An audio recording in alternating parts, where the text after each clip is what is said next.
Hi guys, welcome back to my channel. For those of you that haven't seen my introductory video, my name is Sophie, and today we are going to be talking about some early changes that you may or may not notice in your transition.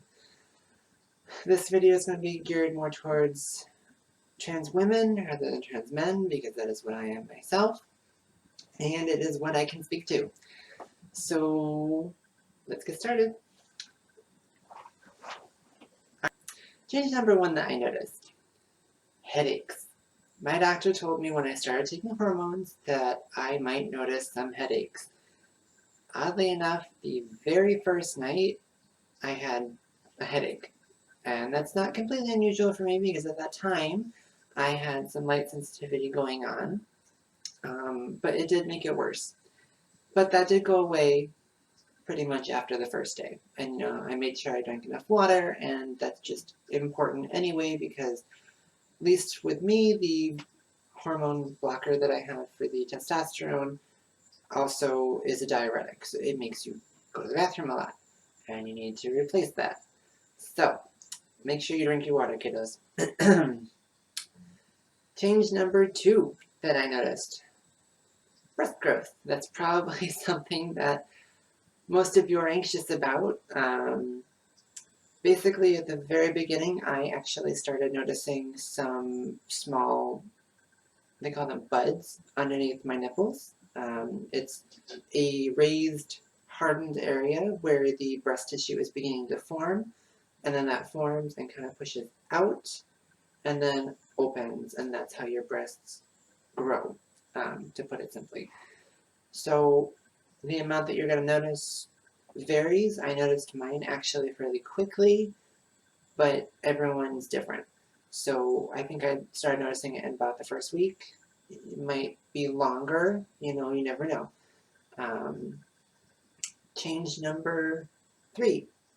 Wow, I can't sign language. Okay, let's see. Three that I noticed was mental state.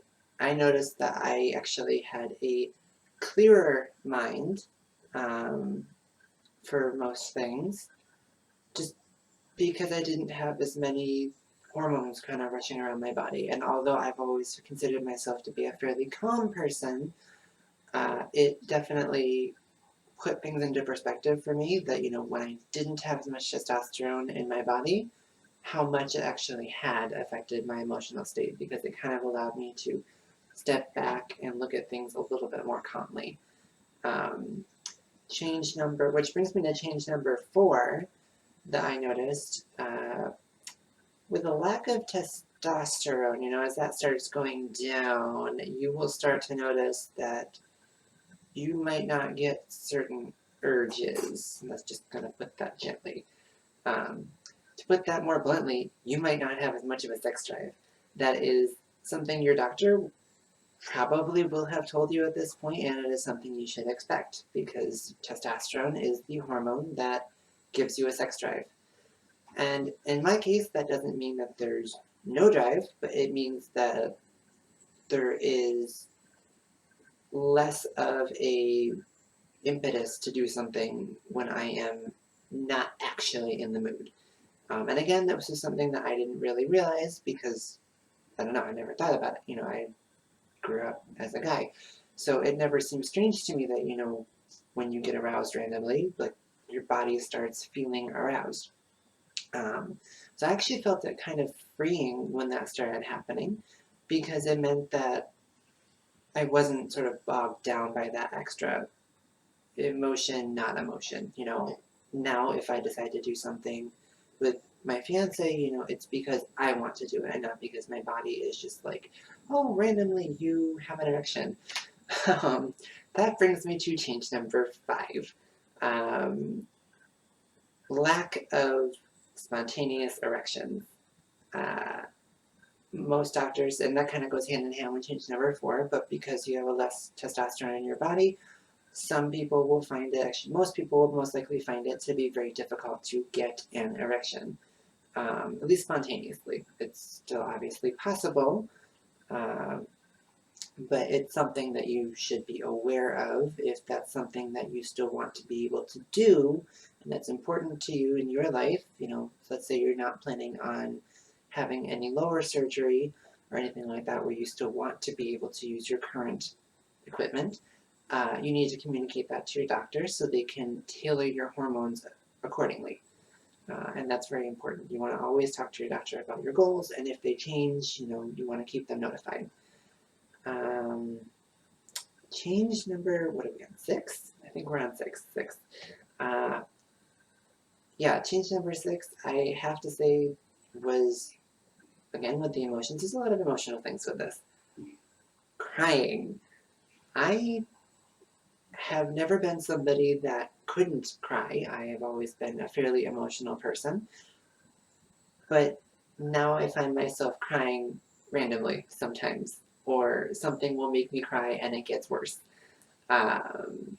Just partially because of the type of person that I am. But for example, the other day, my fiance did something funny with our cat, and it made me laugh so hard I started crying. And then I actually started crying because I think my body couldn't tell that I wasn't sad, and it thought that I was sad. So it literally made me sit there and start crying. And then I really, really started crying because I felt bad that I was crying, and it was this whole big mess. And the girls at work, you know, they were saying, "Oh no, that's normal," and they were like, "Oh, honey, was that your first time?" And I was like, "Yeah, that was probably the first time that was that bad." Other than that, it's always been for a specific reason that I started crying. And they just said, you know, that's just part of everything. So yeah, that's special. And where are we? Number 7, the 7th thing that I have noticed. Oh darn, what was it? I just had it. Well, some people say that brain fog is something that you notice. I don't know if that's so much to do with the estrogen. I think it's more to do with the testosterone blocker, like a side effect. So let's just call that number 7, brain fog.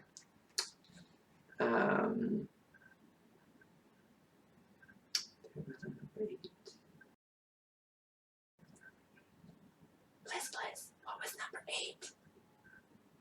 Damn it, I should have written this down. Change number 8 that I noticed was more along the physical lines, and this is something that I actually didn't notice so much myself, but I had other people in my life, primarily at work, comment on this.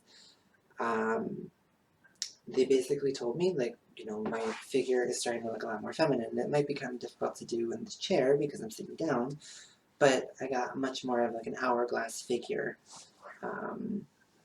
to my body as I started transitioning. And I think they started saying that for me about 2nd month or so, because now I'm on my 4th month. It'll actually be my 5th month in January, actually. Ooh, what's today? Today is the 6th. That means it's my 5th month, the start of my 5th month. So, yeah, my 2nd month, people started telling me, you know, my body is starting to redistribute a little bit. And that is something that the doctors tell you that will happen, most likely.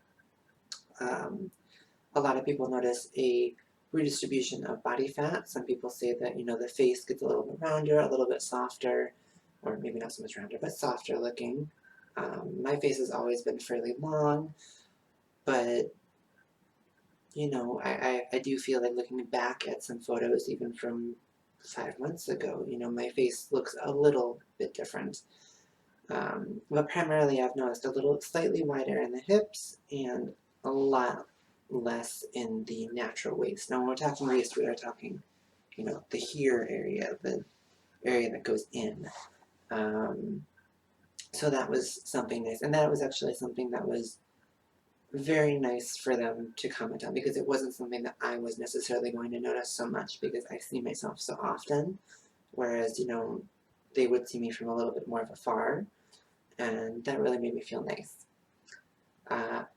Thing number 9 that I noticed was a slight decrease in overall body hair. I say slight because that is something that will most definitely vary from person to person, but a lot of doctors say that, you know, you may notice a reduction in body hair growth, or, you know, it might get a little softer, or are like growing a little bit slower, but most people, it's not like it's just gonna stop. I mean, cis women have body hair too, but I have noticed a little bit of a reduction in that. Not quite to the point that I want it, so I am taking steps to actually decrease my body hair, and I will make another video about that later. And change number 10 that I have noticed, I think this is probably a good one to sort of end on, but I've noticed that I am overall a lot happier, and that's not to say that I was depressed before, but there are a lot of people that perhaps before they start hormones are in a darker place. And I've always been a fairly happy person, and I'd say only about 40% of that is a get up. But no, really, I've for the most part always been a fairly happy person. And I just sort of noticed it being magnified because I'm starting to be more myself. And I think that that is very, very apparent, especially when I'm at work. I work retail and I always have to have a customer face. Part of it is the actual face, which is really nice because I don't like having to put on a face, well, other than this face. And now comes to the time where I talk a little bit about the tea that I'm drinking, because, it wouldn't be tea with Sophie if we weren't talking about the tea. This tea is by Yogi Tea, and it is their Egyptian licorice blend. I chose this one for today's video because licorice is mildly estrogenic. Now, I say mildly because, if you are actually going down some sort of an herbal route, which there's a whole other video topic about that later, but if you do some research into things like that, it does have phytoestrogens in it. And when I first started, before I actually got hormones, I would make a point to drink some of the licorice tea every night. One, because I love it. I think it tastes fairly sweet on its own. And I think there's other things in this tea. Let me go get the box. Yes. Okay, so in this tea there is licorice root, cinnamon bark, orange peel, ginger, cardamom pod, black pepper, and clove bud. So you definitely do get the notes of the cinnamon and the clove, which are warming. You get the sweetness from the orange and the cardamom. But the licorice itself also has a fairly sweet taste. And I think that that's nice because, I tend to be a sweet person, and I also think this tea is very appropriate for today's video because we're talking about changes that you get with transitioning, and you get the transition when you have lower testosterone and more estrogen, and this is something that can very, very, very slightly bring up estrogen. So bottoms up, and you'll notice my lovely octopus mug. I like the weird. Well, anyway, thank you for watching my video, and I will see you next time. Love you. Bye.